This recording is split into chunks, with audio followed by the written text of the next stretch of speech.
Tad es dzirdēju balsi, tā bija kā liela ļaužu pulka kliekšana, kā liela ūdeņu krākšana un kā stipra pērkona rūkšana, kas teica: Aleluja, jo ir sācis valdīt Kungs mūsu Dievs visu valdītājs. Priecāsimies, gavilēsim un dosim viņam godu, jo atnākušas jēra kāzas un viņa līgava sataisījusies. Āmen. Labrīt visiem šeit skaistā zabardienā. Man liekas, ir skaistu rudeni, es nemaz nevaru atcerēties. Ābeles parasti nepalika man tādas skaisti dzeltenas, bet šorīt skatos, saule spīd un viss ir tik skaists. Liekas, es vienam cilvēkam teicu, vai nav skaists rudens. Viņš saka, dīvaina vasara bija skaista un dīvains skaists rudens. Jā, ir skaisti, Dievs radījis visu, kas ir šeit mums apkārt, lai mēs varētu priecāties pat tad, kad dabā ir nāve iestājas it kā.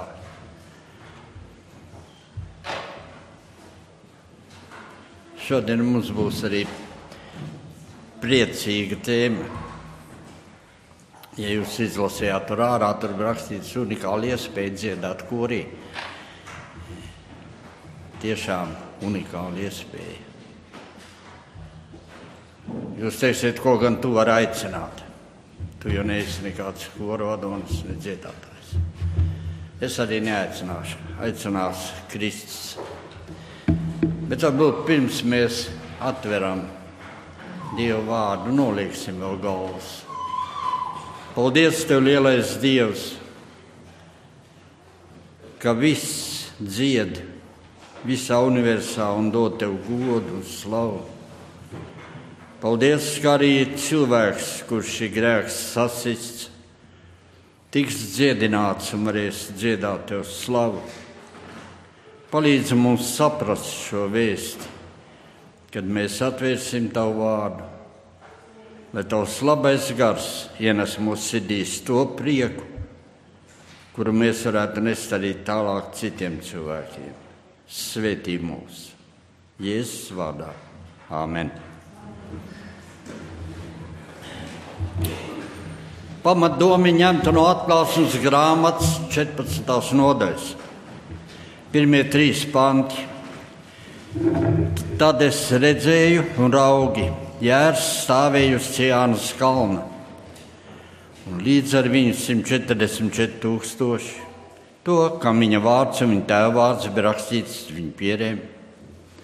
Un es dzirdēju balsi no debesīm, tā bija kā liela ūdeņu krākšana, kā stipra pērkona rūkšana. Šī balss, ko es dzirdēju, bija kā kad spēlētājs spēlē uz savām citrām. Tie dziedāja jaunu dziesmu, goda krēsla priekšā, 4 dzīvo būtņu un vecai priekšā. Un neviens nevarēja to dziesmu iemācīties, kā vien tie 144 000, kas ir atpirkti no pasaules. Kāda īpatnēja dziesma. Neviens nevar iemācīties. Liekas, vai tad debesu eņģeļi ir tik aprobežoti savās spējās, ka viņi nevar iemācīties vienu dziesmu, lai nodziedātu kopā ar atpestītiem. Ne jau tā. Tā ir īpaša dziesma. Tā ir dziesma, kuru saprot tikai zemes bērni, kuri būs izglābti. Un lūk, Jānis, kurš personīgi dzirdēja, kad Jēzus teica, ejiet pa visu pasauli. Jēzus teica, man ir dota visa vara debesīs un virs zemes. Eit un dariet par mācekļiem visas tautas, tās kristīdami Tēva, Dēla, Svētā gara vārdā, tās mācīdam turēt visu, ko es jums esmu pavēlējis. Un redzi, es esmu pie jums ikdienas līdz pasaules galam. Un tagad sirmais Jānis, kurš jau tuvojas varbūt 100 gadiem, redz skaistu ainu, pats atrastamies Patmos apcietinājumā. Viņš redz gan vispirms kaut ko ļoti briesmīgu. Viņš redz šīs pasaules visbriesmīgāko ainu. Kā tur 12. nodaļas beigās ir teikts, ka viņš redzēja pūķi, tas ir Sātanu. Un viņš redzēja, kāds viņš ir dusmīgs. Es nezinu, kāds izstāsta pūķis. Tā viņš šeit ir uzrakstīts. Bet kādu Jānis viņu redzēja, es nevaru pat priekšā stādīties. Un viņš redz viņas katrā viņa kustībā, viņa vaipstā, ka viņš ir nikns. Viņš sadusmojās par sievu un gāja karot pārējiem viņas silts locekļiem, kas turēja Dievu baušļus un apliecināja Jēzu. Gāja karot. Viņam ir šeit virs zemes cilvēki, ar kuriem viņam ir jākaro. Viņam ir Dieva bērni. Viņam ir Dieva bērni, kuri vēlas dziedāt šo dziesmu, ko mēs izlasījām. Un viņš to negrib pieļaut nekad. Un tad ir teikts, ka viņš nāk ļoti tuvu šīs pasaules sabiedrībai. Viņš nostājās uz jūras krasta. Jānis visu to redz. Viņš domā, ko viņš te tagad darīs? Jūra. Atkal 17. nodaļā teica, ka tie ir cilvēki, tautas, cilts. Mēs visi šeit virs zemes. Un Jānis skatās šo būtni, kas sēž jūras krastā, un skatās šo jūru. No jūras kā pārā briesmīgs zvērs. Nepatīk. Uz viņa vainagiem galvā tur ir kroņi, vairākas galvas un kroņi, un tur uzrakstīt Dieva zaimošana.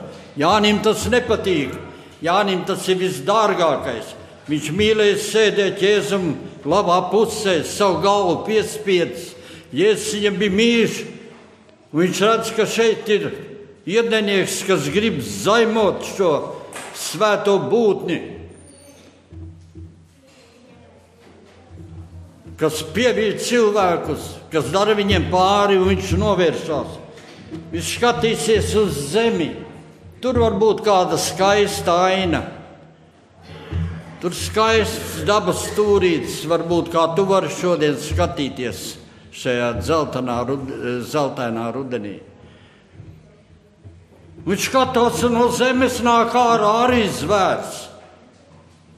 Gan ragi tā kā jēram, bet, ka viņš sāk runāt briesmīgi. Briesmīgi. Un vēl vairāk liekas pievīļ cilvēks. Pievīļ cilvēks virs zemes. Kur lai es skatos? Jāņa sirds strīds, un viņš skatās debesīs. Bet tad nav kāds gaismas stars. Un ierauga Ciānas kalnu. Tur nav zvēra, tur ir jērs. Viņš pazīst to. Viņš pazīst. Viņš uzrakstīja arī par to, ko Jānis Kristītājs teica. Viņš zina, tas ir Dieva jērs. Tas ir mans glābējs. Tas nav mans ienaidnieks. Tas ir mans lielākais un mīļākais draugs. Un viņš redz apkārt lielu pulku cilvēku, par kuriem ir teikts, kas ir atpirkti no pasaules. Atpirkti no pasaules, izrauti no šīs briesmīgās ainas, ko viņš redzēja tikko iepriekš. Dārgi cilvēki, un viņi dzied. Viņš dzird, ka viņi dzied. Un viņam izklausās, ka vienā balsī dzied. Tā te bija rakstīts. Tas nebija solists. Viņš redzēja, ka tur ir liels kors, milzīgs kors, bet dzied vienā balsī. Es dzirdēju balsi no debesīm, un viņš klausās kā lielu ūdeņu krākšanu. Iedomājieties, atsēžieties Jānim blakus, aizveriet acis un klausaties. Atpestītie dzied, izglābtie no zemes, kā liela ūdeņu krākšana. Un tik vienbalsīgi, tik skaisti. Un tad viņš pēkšņi dzird kā milzīgi pērkoņu rūkoņu.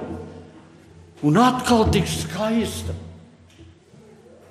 Un tad pēkšņi it kā viņi spēlētu uz cītarām. Jānis ir aizrauts. Eņģeļi klausās. Visas debesis, viss universs klausās.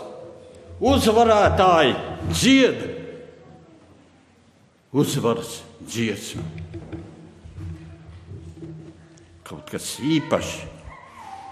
Eņģeļi dziedāja tad, kad cilvēks tika radīts, kā Ievas raksta, rīta zvaigznes kopā priecīgi dziedāja slavē Dievu.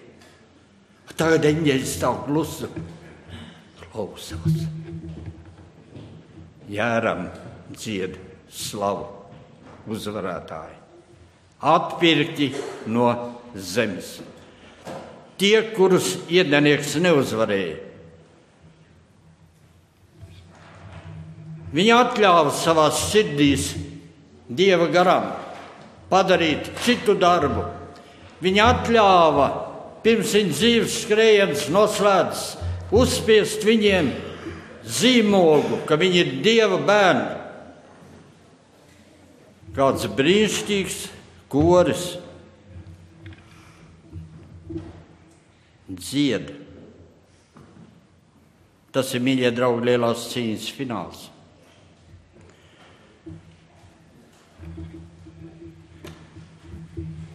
Tā ir lielā cerība.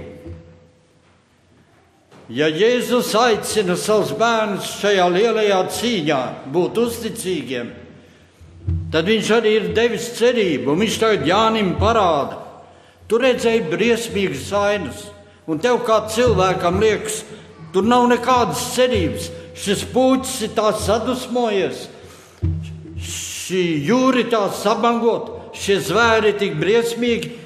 Vienalga, vai tu skaties uz jūru, jeb uz zemes, tev ir bailes, tev sirds strīds, nebīsties, paskaties uz debesīm. Ir cerība šai lielai cīņai. Kristus ir uzvarējis. Cīņa noslēgsies.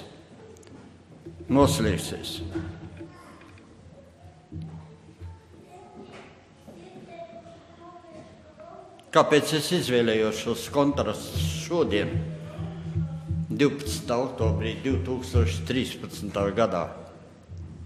Tāpēc, ka šodien visā Transeiropas divīzijā, visās 1160 draudzēs vajag notikt šīm pārdomām. Vajag notikt šim aicinājumam. Aicināt grēciniekus dziedāt debesu korī. Vienreizēja, unikāla iespēja, kura tikai vienreiz cilvēkam tiek piedāvāt šai pasaulē. Dziedāt šajā korī. Tie ir svētki šajā divīzijā. Tie ir īpaši svētki.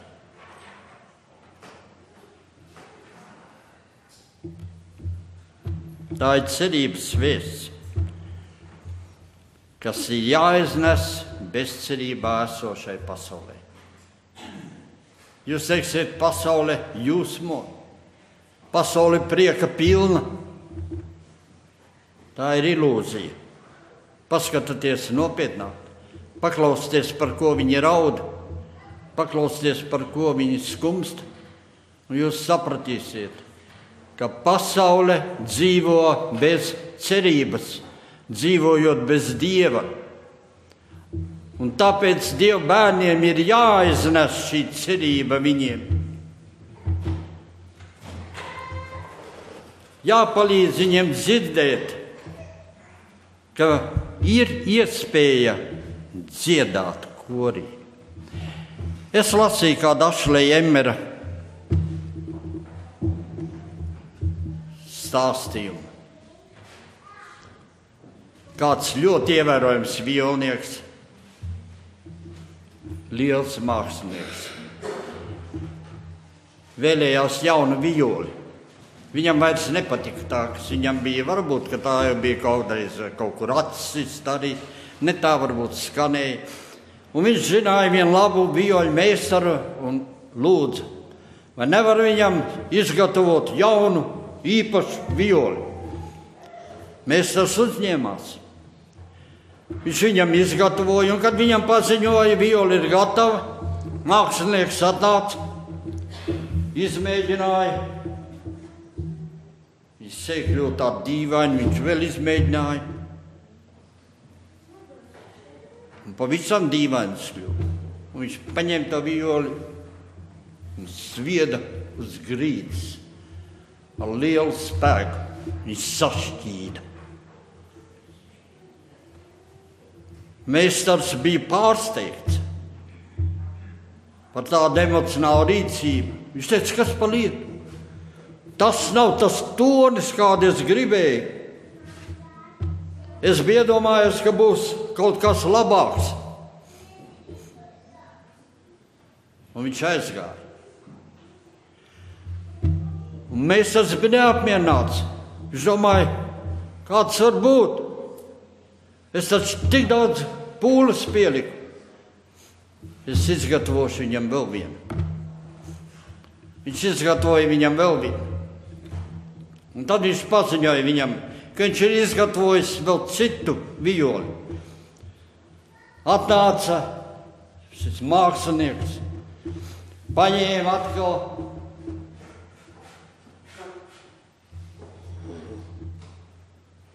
gandrīz elpa viņam aizrāvās. Viņš vēl paspēlēja. Saki, kur tu tādu materiālu ņēmi, viņš saka. Un kad meistars viņam pateica, kur viņš ņēma šo materiālu, tad šis violnieks palika gandrīz bez elpas. Jūs ziniet to atbildi, kur viņš ņēma šo materiālu? Nesat lasījuši nekad. Viņš teica, zini, es to tavu violi, ko tu nosviedi zemē, salasīju. Visas sīkās druskas salasīju. Un no jauna ar šo augstvērtīgo superlīmi kaut kā izveidoju kopā. Tā ir, draugs, tā pati viole, ko tu sasiti druskās. Ko tas mums stāsta?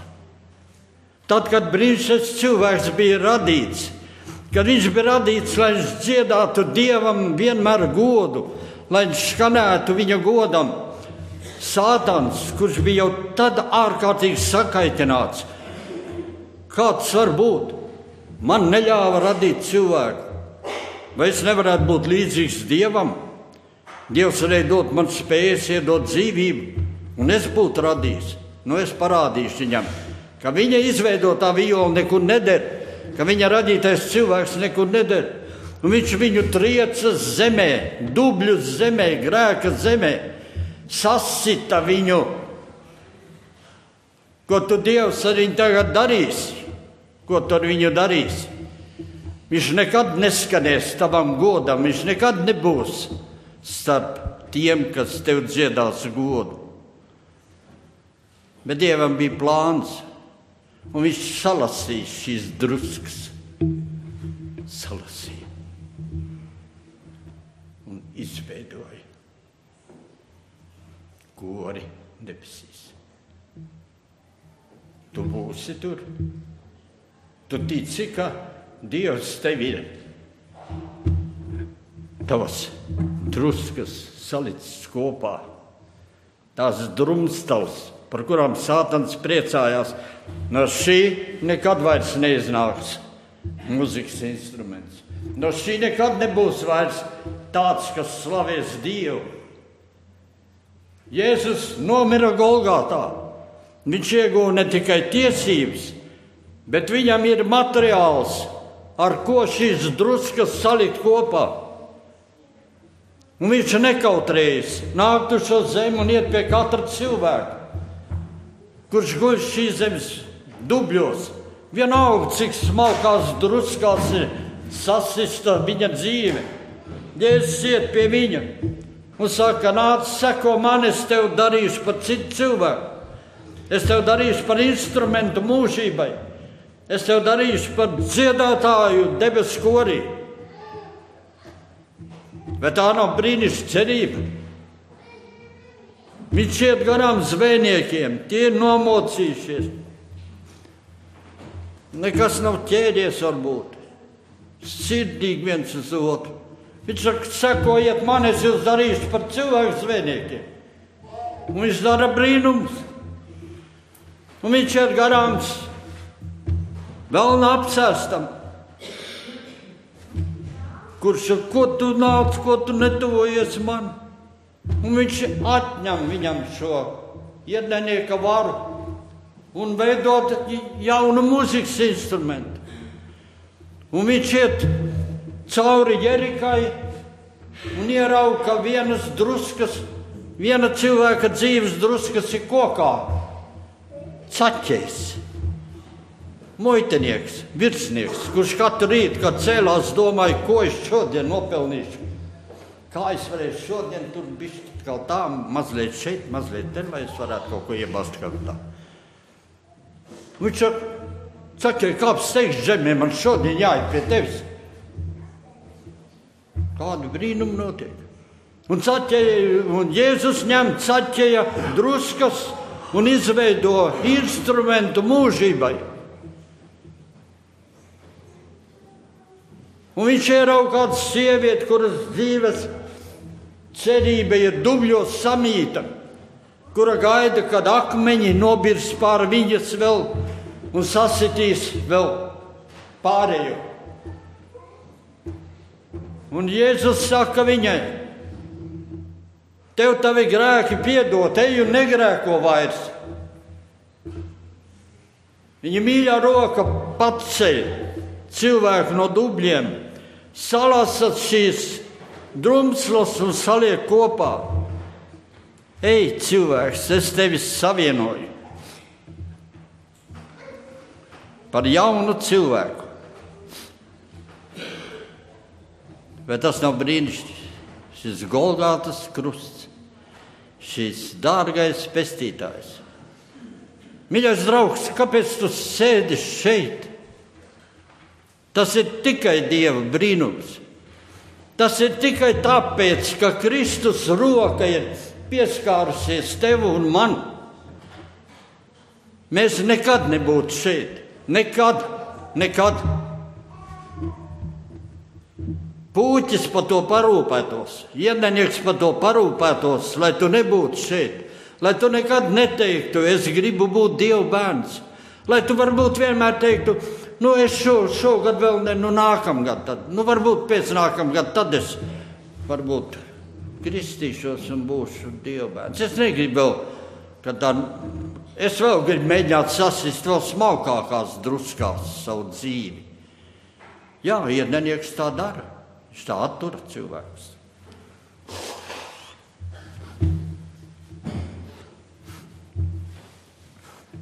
Bet šeit ir parādīta šī uzvara.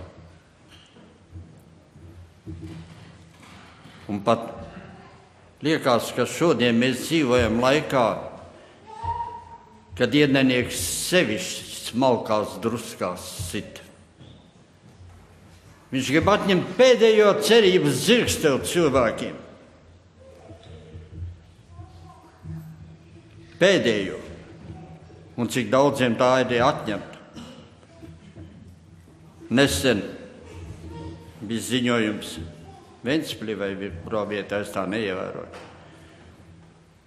90-gadīgs cilvēks pārtrauc savu dzīvi pašnāvībā. Mīļie draugi, līdz pēdējam satriekts cilvēks. Vai tiešām jāaiziet no dzīves? Vai tiešām nav neviena gaismas stara? Vai tiešām nevarēja paskatīties uz debesīm un ieraudzīt kaut ko skaistu? Ieraudzīt to Dieva vārdā, ka debesīs ir vieta priekš tiem, kas tiek izglābti.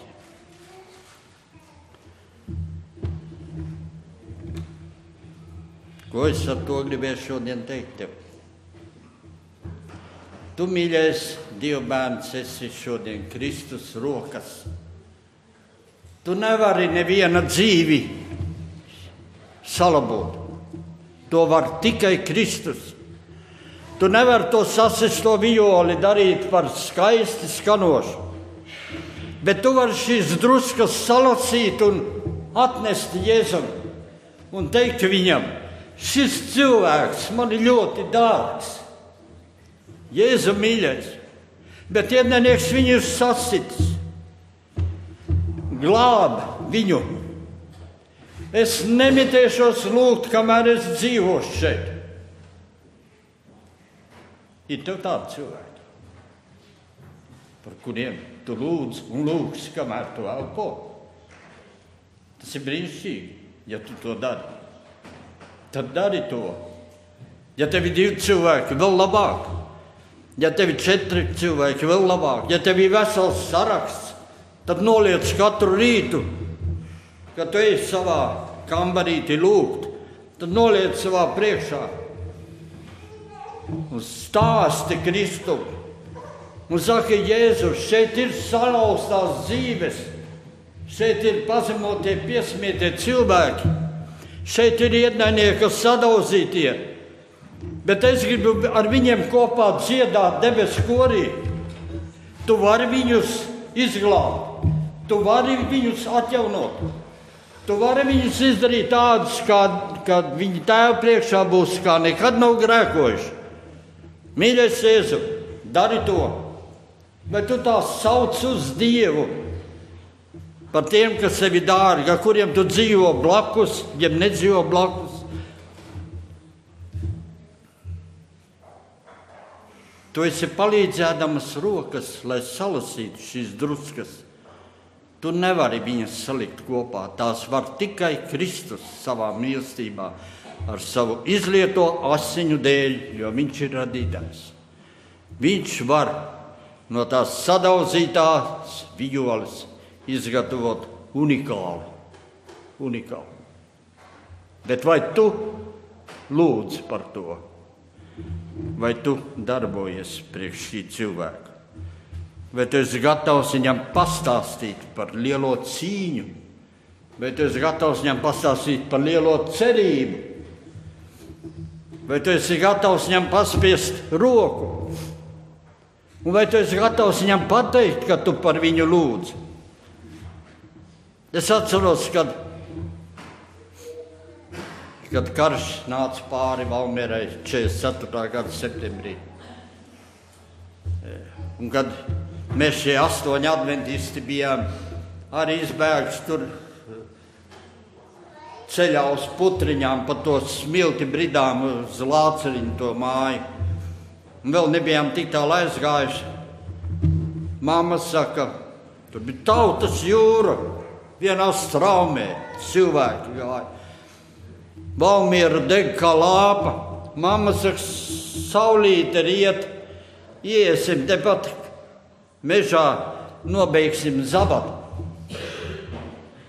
Un mēs iegājām lūgt. Es neatceros, tas 69 gadus atpakaļ, kurš lūdz. Tur bija brālis Putniņš, māsa Putniņa, Pokulīte. Bet tad, kad mēs beidzām lūgt, mums stāvēja apkārt galvas noliekši vēl kā 30 cilvēki. Kāpēc? Ko viņi saprata? Viņi saprata, ka šajā bezcerību pasaulē ir kāds gaismas stars cilvēkiem. Viņi saprata, ka ir kāds, kurš var palīdzēt, kurš var pasargāt.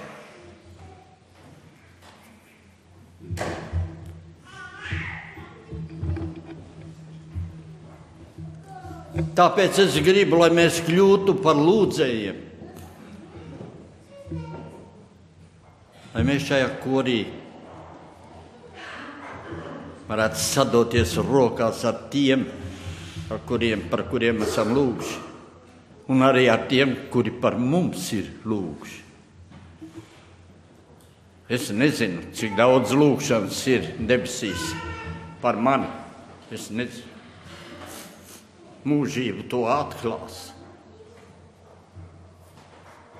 Es ticu, ka šajā korī arī dziedās šie mīļie Dieva bērni no reformācijas kustības, kuri 1558. Gada 27.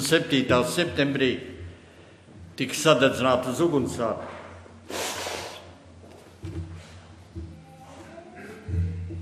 Kas tur notika?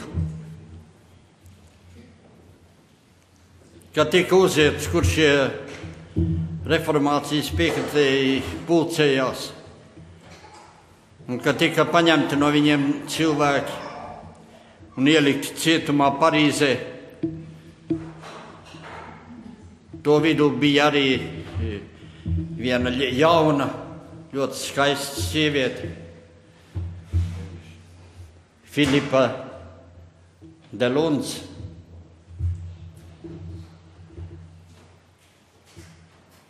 Katru dienu viņa bija atraikne. Viņas vīrs ļoti agri nomira, viņai bija tikai 22 gadi. Vīrs nomira, bet pirms viņš nomira, viņš viņai teica, mana karstākā vēlēšanās, lai tu paliec uzticīga Dievam, lai tu ej par šo skaidro bībelisko patiesības ceļu. Un tagad viņa cietumā. Viņai piedāvā vienmēr nepārtraukti, ej uz kompromisu. Kāpēc tev tik jaunai ir jāiet bojā? Vai tu tā vēsts jums ir tik svarīga? Bet viņa neatkāpās. Pagāja gads, un tad ienāca viņas kamerā un paziņoja, šodien tiks izpildīts sots. Un ja viņa ikdienā cietumā staigāja tā saucamā sēru drēbēs, kā tajā laikā bija parasts,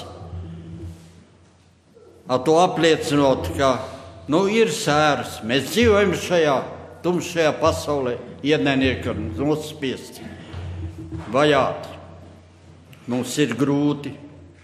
Un tad, kad viņai paziņoja, šodien tev būs noslēgums, tevi vedīs uz uguns sārta, viņa uzvilka vislabākās drēbes, kas viņai bija. Un kad cietuma uzraugs teica, kāpēc tu ģērbies skaistajās drēbēs, vai tad tev šodien kāda prieka diena? Viņa saka, jā. Man ir prieks, ka es paliku uzticīga Kristum, un es sastapšos ar savu draugu mūžībā. Tad viņas veda pie vārtiem, tur nomainījās šie cilvēki, cietums sārds tālāk negāja. Tur citi jau sagaidīja. Un tur jau divi gaidīja jau. Tos Filipa pazina. Tie bija šīs reformācijas draudzes vecajie. Viens bija Nikolas Klinets, kurš arī Filipai bija bijis kā skolotājs, un otrs bija Taurins Gravelli, advokāts. Aiz vārtiem stāvēja tauta ceļa abās pusēs, un asins kāri jau auroja, gaidīja, kad ta vedīs viņus beidzot. Uguns jau tur ir uzkurts. Bet pirms viņus veda cauri šiem cilvēkiem, Viņiem izrāva mēles. Kāpēc? Lai viņi nevarētu dziedāt, lai viņi nevarētu stipri balsī lūgt, lai viņu lūgšana neiekristu kādu sirdī kā sēkla, lai viņi nevarētu pateikt kādu mīļu vēsti no Kristus un kāds cilvēks to nesadzirdētu. Filipa tika vesta kā pēdējā, un kad šiem abiem vīriem izgrieza mēlis, tad šis cilvēks viņai jautāja, tev nebūs žēl palikt bez mēles? Viņa teica, man nav žēl palikt, atdot savu dzīvību, tad kas gan ir mēli. Bet viņi dziedās, mīļie draugi, viņi dziedās mūžībā šai atpestīto korī. Viņiem būs mēles, viņi būs jauni, viņi dziedās, viņi slavēs Dievu. Varbūt, ka viņi turēs viens otra rokas. Es nestāstīšu šo visu tālāko. Tas nav nekas iepriecinošs. Bet viņi palika uzticīgi. Tas man ir galvenais. Mīļais Dieva bērns, vai tu nejūti kādreiz, ka Sātans grib tevi izgriezt mēli? Vai tu nejūti to tad, kad tu kādreiz domā, es tagad izlietošu stundu lūgšanām par saviem mīļiem, un tu noliec savā priekšā šo sarakstu, un pēkšņi tev viens zvana, pēkšņi tev viens tur atnāk, un tu aizmirsti, un tu nevari šos vārdus pieminēt. Vai tu nejūti to kādreiz, kad tu esi draudzē un aicina? Ziniet, tur ir problēmas vienai mīļai ģimenei, kas vēlētos lūgt. Klusums. Es jautāju vēlreiz, vai ir kāds, kas vēlētos pielūgt? Klusums. Tad varbūt viens tur pieceļās un pateicās Dievam un lūdz spēku izturēt. Sātans šodien negriež mums mēles ārā, ejot pa ielu. Burtiski. Viņš izgriež citādi. Viņš izgriež, lai tu nelūgtu. Lūgšanas stundas pazūd no pasaules lēnām. Ja es atceros, kad es augu, tāds puika vēl bija. Bija gadījumi, kad lūgšanas stundās, kad tagad bija brīdis lūgt, 2-3 iesāk reizē lūgt. Gan jūs arī vecākā paudze to ziniet. Un tad, protams, viens palika lūdzot, te pārējie pieklusa, viņi pēc tam turpināja. Šodien tādu parādību es neesmu, vismaz es pēdējos 10 gados vismaz nezinu. Kad lūgšanas svētbrīžos būtu tā, ka tikai es tiktu pie lūgšanas, ka tikai kāds man, ka tikai nepasaka tā, ka nu beidzam. Sātanam ir izdevies daudz kas. Viņam ir izdevies izgriezt lūgšanu mēli. Tik tiešām, mīļie draugi, mēs dažreiz raudam par zaudējumiem tikai tāpēc, ka neesam lūguši par to lietu. Es pats esmu to piedzīvojis.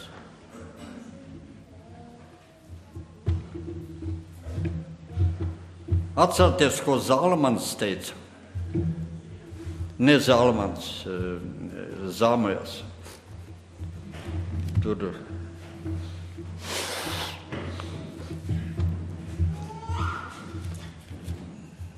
Pirmā Zāmēļa 12. nodaļā 23. pantā. Pirmā Zāmēļa 12:23.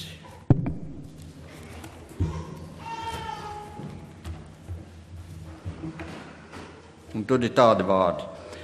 Arī es nekad tā neapgrēkošos pret to kungu, ka mitētos par jums aizlūgt un mācīt jūs staigāt labo un taisno ceļu. Lūk, ko saprata Zāmēls. Ja es ļaušu ienaidniekam izgriezt manu lūgšanas mēli, tad tas būs noziegums, viņš saka. Tad tas būs grēks pret debesīm. Mīļie draugi, priekš tam ir šie svētki, lai pirmkārt Dieva bērni sāktu lūgt par cilvēkiem sev apkārt pasaulē. Es vēlētos, ka tev būtu mājās saraksts, par kuriem tu vēlies lūgt kaut līdz mūža galam. Es vēlētos, ka tu lūgtu balsī par viņiem, nevis klusi. Kāpēc balsī? Lai dzird Sātans, lai viņš dzird, lai viņam sāp galva, lai viņam kļūst nelabi, lai viņam trīc rokas un kājas, lai viņš dzird. Dieva bērns lūdz par cilvēkiem, par sasistiem traukiem, par sasistām violēm, lūdz par sasistiem, lai viņus izglābtu. Dari to. Brālis Klozē, kad bija Rīgā, viņš teica, lūdziet skaļā balsī. Es līdz tam nebiju to tā darījis. Mēs jau lūdzam skaļā balsī, kad lūdzam kopā, bet viens es nekad skaļā balsī nelūdzu, un tad es sāku lūgt skaļā balsī. Jūs ziniet, tad diennieks netiek klāt ar citām domām, ikdienišķām. Lūdzu skaļā balsī. Un kad citi teica, jā, bet tad jau Sātans dzirdēs. Viņš teica, to, ko viņam vajag dzirdēt, lai viņš dzird, to, ko viņam nevajag dzirdēt, Kristus viņam neļaus dzirdēt. Lūdziet droši, runājieties ar savu Dievu droši, lai Sātans redz, ka jums ir mēle, ka jūs varat runāt, ka jūs varat sludināt, ka jūs varat dziedāt, ka jūs varat visu to darīt. Dariet to, mīļie Dieva bērni, jo laiks ir palicis ļoti maz. Un tik daudz mīļu cilvēku ir vēl jāglābj. Tik daudziem vēl ir jāpastāsta. Sāc to šodien.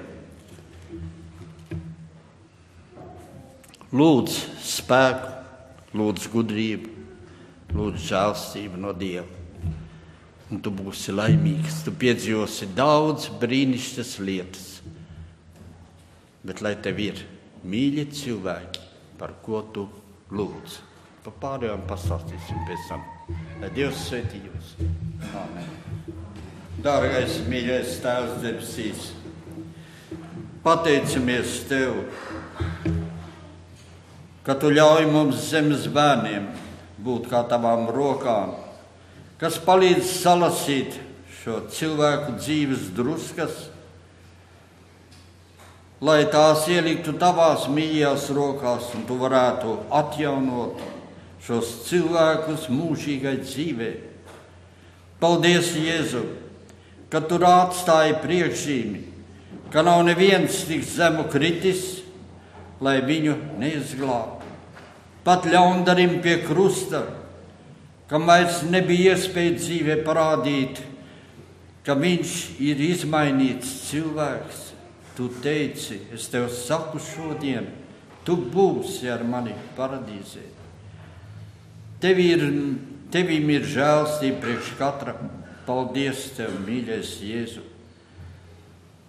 Bet palīdzi mums, kaut mēs nepagurtu lūgt, kaut ienaidnieks nepriecātos, ka mēs esam aizmiguši, ka viņam ir izdevies izraut mums lūgšanas smēli.